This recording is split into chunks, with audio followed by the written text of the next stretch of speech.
It's a Teen Talk Skating podcast where I embarrass myself.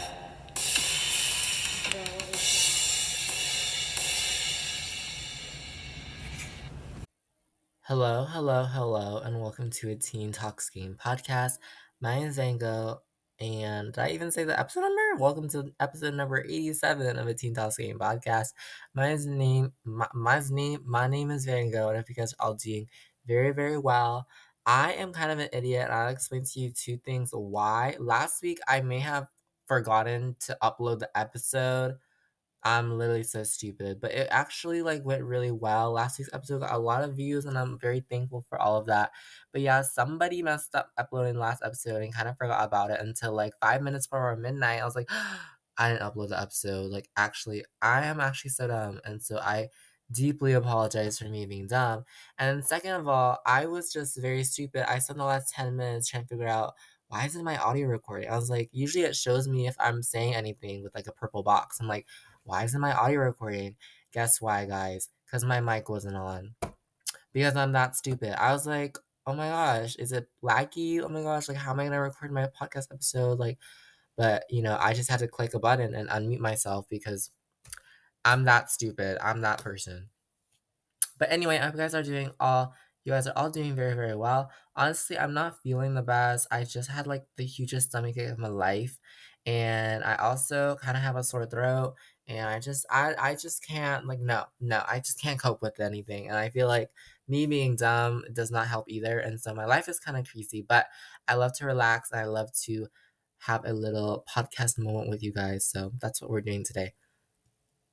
Anywho, let's get on to our program of the week so that we can go to our main episode because this one is extremely important.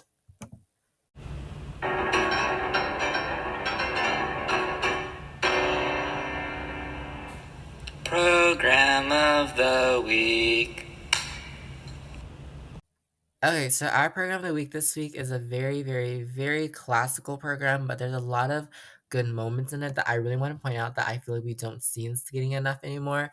And this program is Rudy Galindo and his 1996 U.S. National Short Program, set to the music of Pachelbel's Canon in D, aka that one song you hear at every other wedding, maybe. But anyway, Rudy Galindo is one of those skaters who I feel like is one of those once in a lifetime skaters, once in a blue moon skaters, where he was just so refined. And I think that even the skating of the 90s era was just, it was different. And I think the skating of the 90s era is so distinct, and there's so many names and there's so many styles, and but there's still this general style that everyone's kind of going for. It's big, everything is so big and showman like and so focused on performance. And so I really enjoyed this performance by Rudy Galindo at the 1996 US Nationals.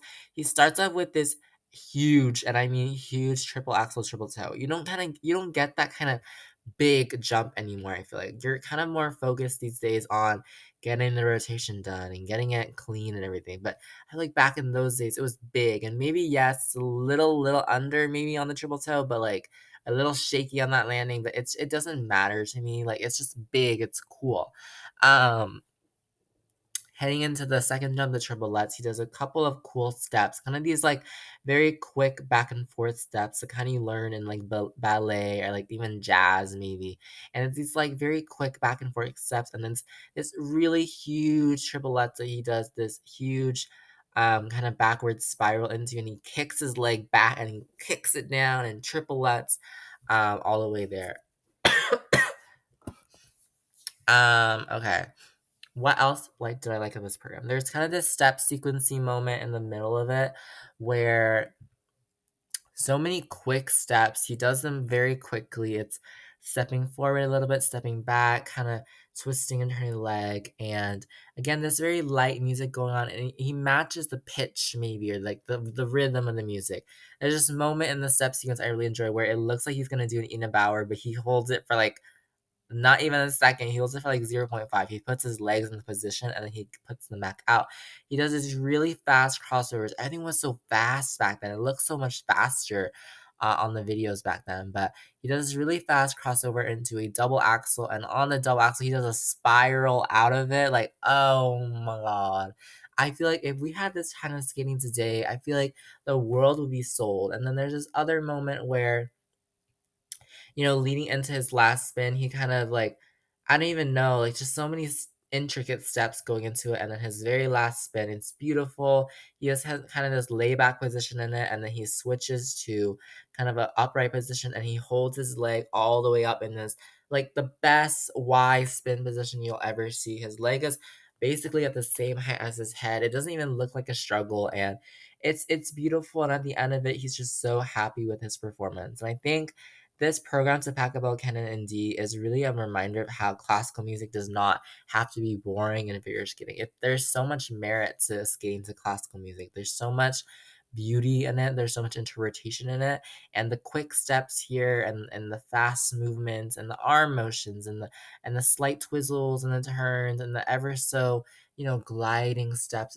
It's really excellent to watch throughout the whole program. So go check it out if you have time after this episode. Rudy Galindo and his 1996 U.S. National Short Program to pack the ball cannon in D. Now it's time for our main episode. That was your program of the week.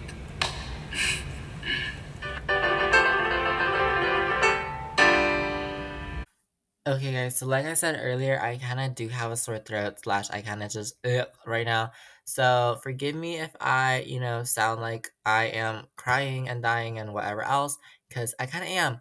But anyway, today we're talking about the 2025 Olympic qualifying event, which is a very major competition and perhaps honestly one of the most major competitions before the Olympics this season. The 2025 Olympic qualifying event is kind of a newer event, though it has existed in previous Olympic seasons. It's just been a part of the Challenger Series Nebelhorn Trophy. But this season, they decided to do a Olympic qualifying event that was a separate event, and basically, this was the last chance for skaters to get a spot to the Olympics, at least for their country. I should probably rephrase that, right? It was the last chance for countries to get an Olympic spot. And they did that through sending a skater. And if that skater placed high enough, they would get a spot for their country, which the country can just assign to anybody, but it's really complicated. Some countries were looking for their first spot in a discipline. Some countries were looking for an additional spot in a discipline. And I will explain. And so a lot of the skaters that were competing here were skaters who maybe are not the best in the world because these skaters are skaters who did not qualify to the free skate at Worlds and at 2025 Worlds, and so they didn't get an Olympic spot there, but they did come here to the Olympic qualifying event to get a second chance at qualifying a spot for the Olympics for their country. And so we had a lot of big names here like Donovan Carrillo in the men's event and Luna Hendricks in the women's event and a lot of other skaters which I will talk about. Um, but there was still a lot of big names here. Perhaps there weren't any, world champs here, but there were a lot of big names here that I want to discuss. It was also the return of the AIN athletes or the individual neutral athletes. So those are athletes from Russia and Belarus who came back, who have been approved to come back to skate for an Olympic spot for themselves, which is really complicated, but I will explain it later. And I know there's a bunch of mixed opinions about it. So I will talk about that.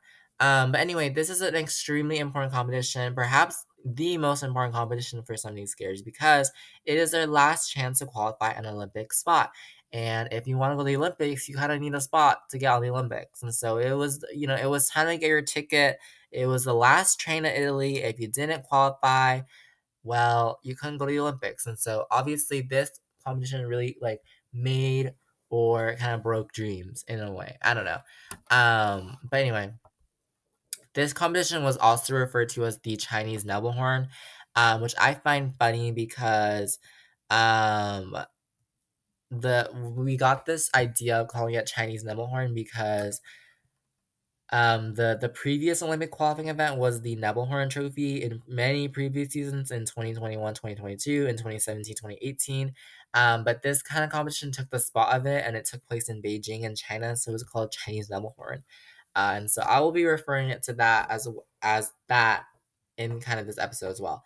But anyway, Also, I would like to mention that all the videos and the streams were free, with great commentary from Ted Barton and Mark Henready too. So go check it out on the official ISU channel if you want to catch up and to kind of see or watch all these skaters that I'm talking about. Because it was a really great event, and I wouldn't have been able to watch it without having to get to watch it um on the IUC channel. If only every competition were free to watch and I could do all the skating watching I wanted. But luckily, this one, which is a really important one, was free to watch, and I'm really grateful for that. Okay, so the competition took place in Beijing in China, which is, the site where the last Olympics took place. So I think that was very much exciting. It was not the same arena, but it was in the same city. So, But anyway, I thought it was really cool to have it in China after we just had the Olympics there last time. And so there were four categories here. There were the men, the women, the pairs, and the ice dance, of course. For the men, I believe there were five. Yeah, the men had 5 spots to give away. The women had 5 spots to give away. The pairs had 3 spots to give away, and the dance had 4 spots to give away. And there were a lot of controversies here at this competition, so I will definitely talk about all of that happening. But let's start off with the men. The men, I really want to start here in seventh place. No, probably in ninth place. And so from 9 to 6, these were skaters who unfortunately did not qualify a spot for the Olympics. Okay. In ninth place from Germany, we had Gennady Gartung, who is maybe not a super familiar name on the senior stage because he has mostly been a junior skater, but he has been a very, very good junior skater because of his technical ability. In the short program here, he attempted a quad lutz triple toe and a triple axel. Negative GUE on both, but did get a triple flip done. He did fall on a spin attempt. It doesn't even list what spin it was. He just fell on it, and he made an error on another spin as well. In the free skate, he had a fairly, cleaner free skate for sure. Stumble on the triple axel, popped a triple loop into a single, and then a triple sal error. And then, surprisingly, he actually did struggle on his choreographic sequence and the spins. Maybe that was a bit of a surprise, which I think goes to show that even though you're a skater who's very technically competent like he is, at such a young age, I think working on the basics on the spins and the sequences and the steps with better GOE is definitely a focal point as well. But huge props for him for, coming out with such big jumps and really attempting to get Germany that Olympic spot. But unfortunately, it was a couple of points too short for Team Germany to get a men's spot. And eighth place was kind of a controversial skater, Georgi Reshtenko of the Czech Republic. Here, he was seventh in the short program with a quarter on the quad sal and a stumble on the triple axel and a bit of a spin error. And then he was also sixth place in the free skate for eighth overall. A fall, a triple axel, fall on the triple loop. Some other jump errors as well, including a downgraded Euler, which is interesting. But again, really huge, big jumps, quad twos, quad sals being attempted here. Unfortunately, just not enough. He did kind of get into a bit of controversy because he said that he was better than the fifth place skater and he should have gotten an Olympic spot. But I don't know. That's not what happened, so we can't change that, can we? Okay. This is probably the one of the more devastating results here. In seventh place, we have Francois Pitot of France. France had already qualified an Olympic spot, actually, 2 Olympic spots in fact, but they were looking to qualify a third one, and it looked pretty successful in the short program. Francois Pitot was clean with a third place short program. Unfortunately, had an 11th place free skate and was not able to get France their third Olympic spot. He popped a quad sal into a double sal, triple axel into double axel, and a couple just general stumbles here and there that he definitely would not. If he hadn't had those mistakes, I think he definitely would have gotten the GOE and the Olympics in the scores needed to qualify an Olympic spot. But unfortunately, just not here for Francois Pito.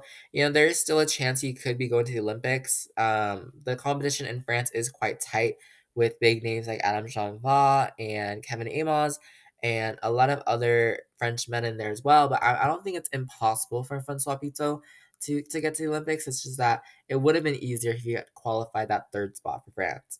Now, I think that in sixth place was the big fan favorite that I think everybody is devastated about, and that is from Monaco de Vie Lutenbrain from Monaco. This was such a devastating result. I really thought that he deserved an Olympic spot. I'm not gonna lie. I really, really thought he deserved an Olympic spot. He is ranked 92nd in the world, which is, not the highest ranking in the world here. But I think he's a huge fan favorite, and he has been someone on my radar as well. Skating from Monaco, which is a tiny country, he doesn't probably get a lot of resources from Monaco, but just a really solid skater. He just doesn't have maybe the technical capacity that everyone else does. Clean short program with a personal best there. He was fifth in that program. He was also fifth in the free skate for sixth overall, having a completely clean skate except for a slight spin error at the end. I think if he hadn't made that spin error, he may have gone to the Olympics. He was only 0.86 off of the fifth place needed to get to the Olympics. There is still a chance because he is on the substitute list that he could make it. But I thought it was a really devastating result for him. I thought he's such a good skater. These are the best performances he's ever given in his whole life. And, he really put them out when it mattered. I think that's a very honorable thing to mention. And I thought he was artistic. I thought he was good. I thought he was very refined. And I think great experience in his skating as well. The fifth place finisher here was extremely happy to finish in fifth place and get the Olympic spot for his country, and that is Yu Lee of Taiwan. He was actually eighth in the short program with, probably not the best skate, under on the triple axel and then a triple lutz triple toe, kind of step out, spin out, kind of vibe. But he really, really rallied from that eighth place short program with a third place personal best free skate. The only major error being an under-rotation on the triple axel. But, I think this was very much a highlight for me of the whole event. He was able to kind of build back after maybe not the best short program to put out an amazing free skate, and he did earn Taiwan an Olympic spot, which I believe he is probably the most likely um, to get. Okay. And then in fourth place, we had Kirill Marsak of Ukraine, who had a pretty solid performance here to earn Ukraine its Olympic spot. He was sixth in the short program with a solid skate, except for a triple Lutz double toe error and a spin error in the middle of it as well.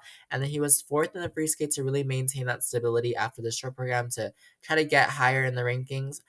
Just a quarter on the quad style and a slight error on a triple Lutz double toe and then a popped double loop as well. So obviously not perfect performances, but they were good enough to ensure that he got Ukraine an Olympic spot.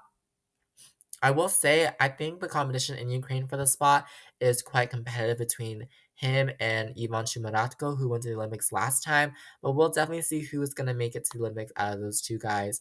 Yeah. Gosh. Everything hurts, guys. It's not fun when everything hurts. Okay, in third place was the fan favorite. Everyone loves him, everyone knows him, and everyone loves him. That is Donovan Carrillo of Mexico, who had such a fun short program. His short program was set to Hip Hip Chin Chin. I think it's a great program for him. He did all his jumps really well. It was a little, bouncy, a little out on the quad out triple toe, but it did get a little bit clean Jewy, but would have definitely wanted more. His free skate was pretty unfortunate. He was ninth place in the free skate there. Just a couple pops. Wanted to do two quad sals, couldn't get those done. Quarter and then a couple other things, but you could really see the sigh of relief on his face when he saw the final score. That he would be qualifying for the Olympics. In this case, his short program score, which is pretty high, it's a new personal best, really saved him. And if he hadn't skated such a strong program in the short, I think he may have not gotten that Olympic spot. In second place here, it was a youngster from South Korea, Hyung Young Kim, who was fourth in the short program with a fairly good skate, just under on the triple axel, and then second in the free skate to get that Olympic spot, a quarter on the triple axel. So maybe not the cleanest jump for him, but he did get them done. He did get some pretty solid jumps done otherwise to ensure that he got his Olympic spot. At least I think the second spot for Team South Korea. So after Cha Jin-won already got his spot. And so that's a second spot for Team Korea. Korea also has a really competitive men's field that I will discuss later as well. And then in first place, representing the individual neutral athletes, is Peter Guminik, who Obviously has not been competing on the international stage because of the ban on Russia and Belarus in recent seasons, but he did win the competition here to ensure an Olympic spot for himself. He was first in the short program with a clean skate, very big jumps there, and then he was first in the free skate with a couple under rotation calls, under rotation on the quad lutz and on the quad loop, quarter on a quad sal. But these were very big jumps, and I think that a lot of people have put him in the conversation for the potential Olympic gold. So far, I truly don't really see that so far, but if he's able to clean up some of his jumps and get better GOE, then I think that he possibly could get on that on the Olympic team, and or not on the Olympic team, on the Olympic podium if he's able to clean up those jumps. But again, I think it's way too early in the season to tell for that. And so yeah, those are the men for that event. Five placements. Okay, five placements. Top five got Olympic spots. So that was Yu Xiang Li for Taiwan, Kirilo Marsak for Ukraine, Anna Carrillo for Mexico, Hyungwon Kim for South Korea, and Peter Gumenik for the individual neutral athletes. Okay, now for the women's field, I want to start in let's see. I want to start in sixth place here, so just off the boundary to get an Olympic spot. In sixth place here was Stefania Yakovleva representing Cyprus.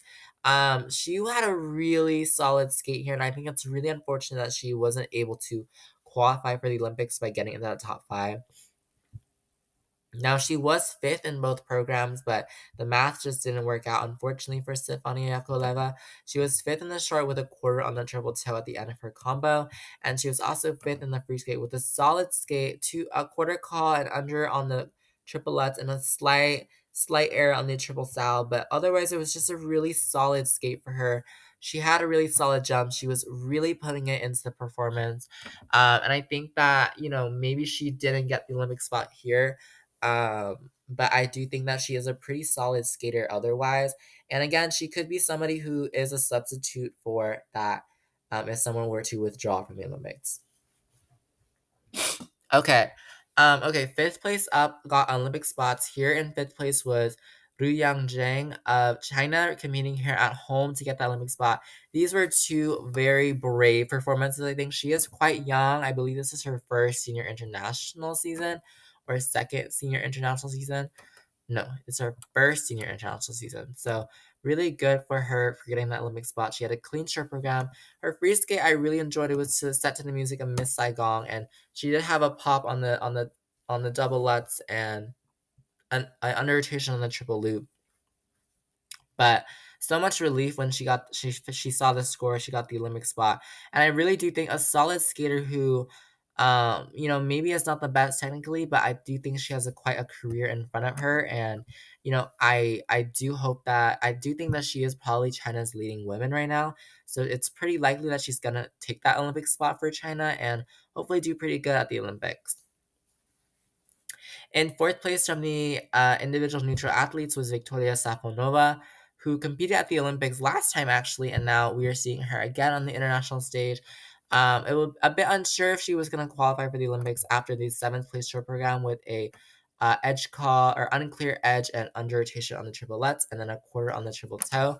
And then she ended up with a really good fourth place free skate with a couple of good jumps, a really good triple flip. And then at the very end, unclear edges on the triple lutzes, but did not affect her GUE way too much. So she was able to qualify pretty solidly for the Olympics. Third place was the awaited return of the Belgian queen of the club. Take me to the club, take me to the disco. Luna Hendricks of Belgium, who basically did not compete at all last season due to an injury that she had, but this season she is back and she wanted to qualify a second spot for Belgium at the Olympics, and she did that in a lot of style. In third place in the short program here, she did have errors on the triple flip, triple toe, and double axel, both shaky landings on those. That short program was very Luna Hendricks in the sense that it was disco, it was pop, it was club, it was so much. A third place free skate with a fairly clean skate except for a popped triple flip into a double flip. This program started off very slow and emotional, but then it ended up like again, power, club, watch me dance, ba ba ba. You know what I mean? So much power in it. And these are really good scores for a comeback for Luna Hendricks. I think we can safely say that she is kind of back. Of course, we would like to see more competitions for her, but she is having a pretty solid season or competition here. So I don't really know, but I didn't expect Luna Hendricks to get such high scores in her first competition back. But these are really solid scores, and I think very well deserved scores. My nose, guys. Okay, in second place was the story of a comeback. Anastasia Gubanova of Georgia. She was very solidly predicted to get a really good result at Worlds last season, and she ended up actually not qualifying to the free skate after a very devastating short program, and therefore she could not qualify a spot for Georgia there, and therefore probably for herself. And so that was really devastating. But what ended up happening here is that I think she really, really focused on not letting those mistakes happen again, and she skated two solid programs, second place in the short program, which is a quarter on the Lets. Uh, and then a second place free skate, which a lot of people saw is very, very nice. It was to Ghost the Musical. She had quarters on three of her jumping passes, but the Julie, was not as bad, and so she was still able to really really recover, and really good scores for her early in the season, already above 200 at 206, and she hasn't had maybe the best scores in the past, but these are pretty solid scores, almost better than everything she put up last season and the season before that. So, really good results for Gawanama, and another Olympic spot for her. And then in first place from the individual neutral athletes was Adelia Petrosian, who has not competed internationally before, but here, or senior internationally before. Here she was first in the short round with a quarter on the triple lutz, a bit of a shaky landing on that. And then she was also first in the free skate with the clean skate. We talk about, the jumps, we talk about the technical score. Here we had a really, jumping strategy wise, she had her jumping passes loaded in the second half of the program, the hard ones for extra GOE. And yeah, pretty solid skate for her as well. And so she qualified to the Olympic spot for herself at these Olympics, at upcoming Olympics. Okay. In pairs, let's talk about pairs. Let's start with sixth place. In sixth place was Audrey Shin and Balaz Naji, who are from the U.S. They were trying to earn the U.S.'s third spot in pairs, which would have been, one of the first times in forever that they would have had three spots in pairs at the Olympics. But unfortunately, they couldn't put together the performances here. They were seventh in the short program with a couple errors and an abandoned death spiral, and they were sixth in the free skate with again, a couple errors, especially on the side by side jumps and a fall on the triple loop throw as well. So unfortunately, no third spot for the American team, but they definitely still have a fighting chance to get a spot on the actual Olympic team and not just a spot for just Team USA in general. In fifth place from Ukraine was Holichenko and Zarevsky. They were sixth place here in the short program. A couple, a bit minor mistakes here and there on the throw and on the spin and the step sequence. And then fourth place in the free with a new personal best. They did attempt a side by side triple flip, which turned into a double flip, but that's a really difficult jump that not a lot of skiers are doing for sure. And a couple other mistakes here and there, and maybe not the highest GUE, but they still put together a personal best performance, but unfortunately not able to get to the Olympics this time. Fourth place was the French married couple of Kovalev and Kovalev. They were second in the short and really in good contention for that Olympic spot. Second in the short with a personal best, a bit of negative GUE on the triple toe. Unfortunately, they had a devastating fifth place free skate. Mainly due to side by side jumps. They popped the triple sow into a double sow and then didn't do a combo after under rotating the triple toe loop, unfortunately. And so yeah, the last three teams on the podium all got Olympic spots for their country. For Japan, we had Nagaoka and Moriguchi, giving Japan a second Olympic spot. They were fourth here in the short program with a maybe not the best skate, fall in the triple loop throw, or no, fall in the triple loop, and then a slight air on the triple sow throw that really brought down their GOE. And, it looked a little unsure if they would make the podium or not to get that Olympic spot, but they really rallied in their third place free skate. Again, not a perfect skate, but it was pretty solid. It was pretty good. And the throws, really unfortunate. The jumps, not the best, but they did better than some of the other teams, better enough or good enough to get that Olympic spot for them. In second place from Armenia, there was the team of Akopova and Rachmanin. I don't believe we've seen them a lot internationally before. This is only their second competition together, yeah, but they were able to put together a really good skate. Third place in the short run with a quarter on the triple sow, and then second place in the free skate with the new personal best, just an air on their side by side jump. But again, really, really solid, really, really solid. Yeah. Okay. So that's a spot for Armenia. And then last, coming at home in China, we had the team of Zhang and Huang get a spot for China at these upcoming Olympics. First place in the short program with a new personal best, clean skate there, and then first place in the free skate with a personal best. Errors again on the side by side jumps, including a fall on the triple sow side by side, but still pretty strong.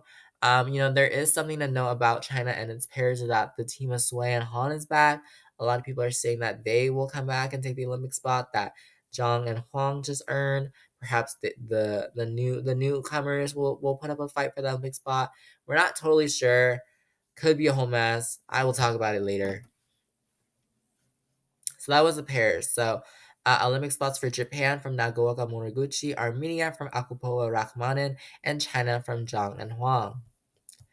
Okay, next we have these spots for ice dance. The ice dance competition here was intense towards the end. I was actually very surprised at how intense this competition was for the ice dancers.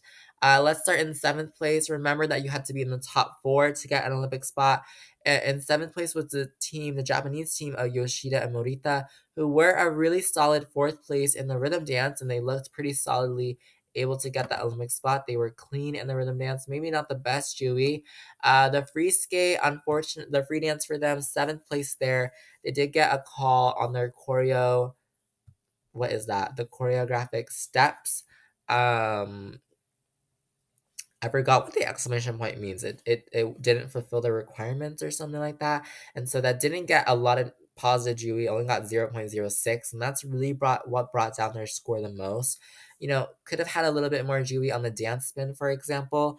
But still pretty solid everywhere else. But just not enough GUE, I think, in the end to really get it.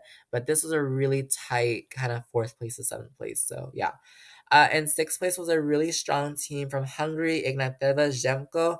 They were seventh here in the rhythm dance. I keep on saying short program. Really good there. Maybe not the best components wise in this field, but technically wise they did pretty solid. Yeah, and after that sixth place rhythm dance, they had a third place free dance, and so really good, strong performance. I was hoping to get them on the podium. Unfortunately, they just didn't get on the podium here. But clean there, clean there, and it was a really good performance for them. But just a point about away from the fourth place that they needed. Fifth place was a very controversial result, and that was the Swedish team of Raiten and Majorov of Sweden, the Swedish team from Sweden. They were third in the rhythm dance and had a really good position to take an Olympic spot. Clean performance there, clean everything for them. And then a sixth place free skate where, just like the Japanese team, they gave them an exclamation mark on their choreo step sequence, and that was the biggest mistake that kept them off the podium because of some lower GOE, unfortunately. But this was a passionate performance. I think it really did deserve to go to the Olympics. But yeah, a very controversial result, and we'll continue why. Fourth place was the Chinese team, the very first team to qualify for the Olympics, or the team to be on that border of qualifying, and they did qualify. Was in fourth place, Wang and Liu of China. This was a controversial result. A lot of people thought that, oh, this competition is in China, and therefore they got a spot for China. Kind of back and forth. They were sixth place in the rhythm dance actually, so not even really close to that fourth place.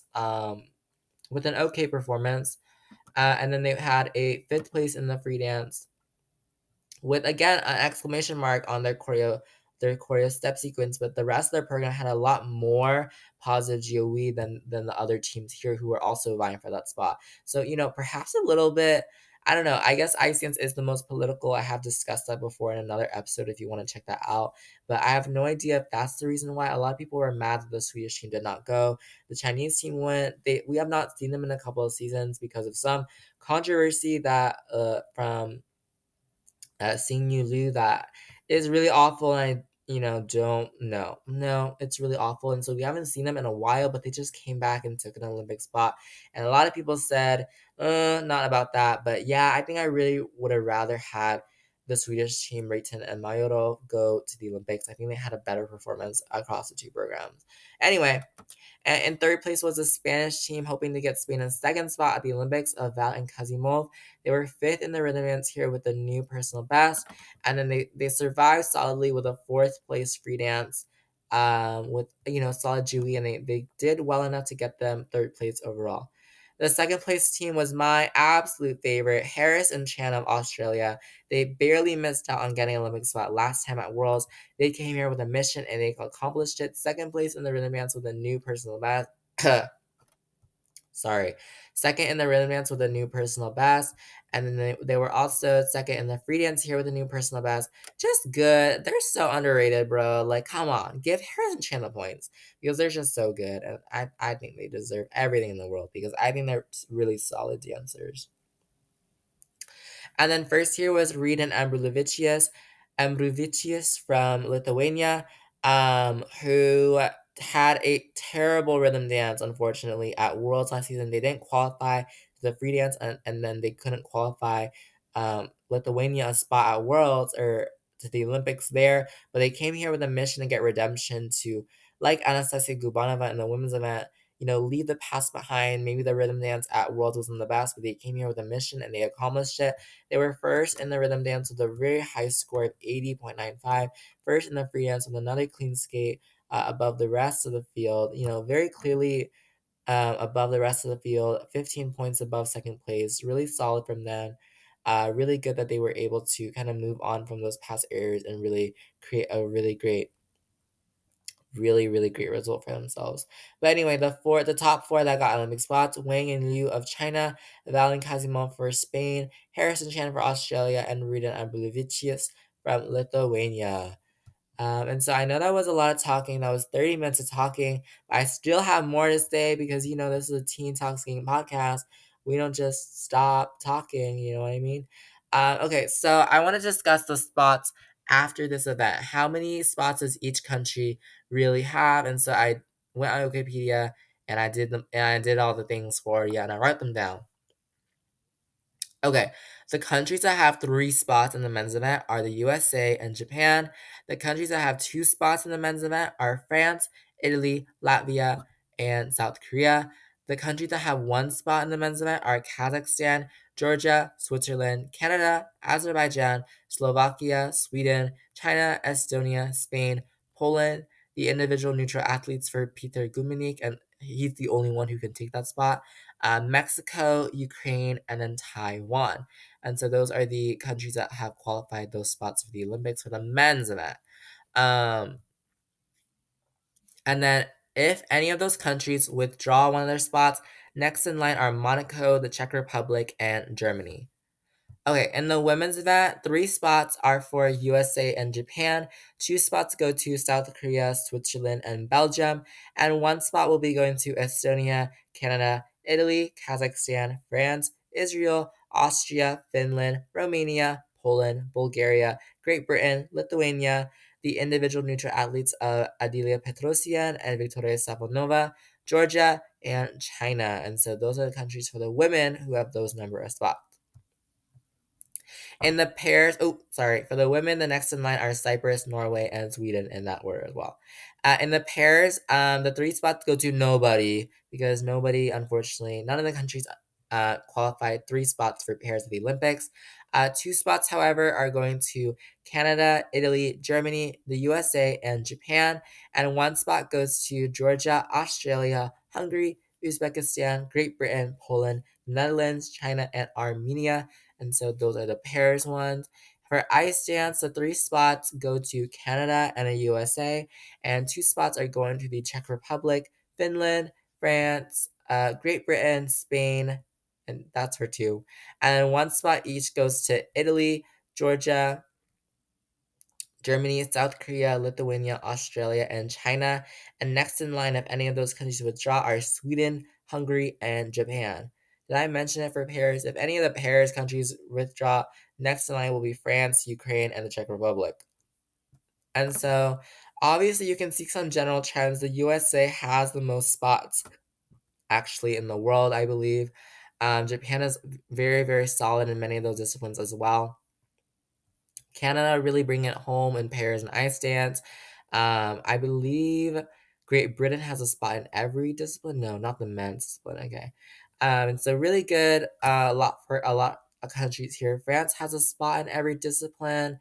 No, almost a spot in every discipline with pairs too. And so, is it only the U.S. has a spot in every discipline? Georgia has a spot in every discipline, doesn't it? Yeah, Georgia has a spot in every discipline. Okay. Anyway, I wanted to kind of end off this episode by discussing the most competitive competitions for disciplines around the world. And so I kind of did Reddit posts on this as well. A few I did 4 in total about kind of the most competitive competitions for Olympic spots around the world. What countries are really the ones to look out for because they have so much talent in one field and it's hard to tell who exactly will be going to the Olympics for that country. And so the countries that are the ones that I want to talk about are the U.S. men's 3rd spot.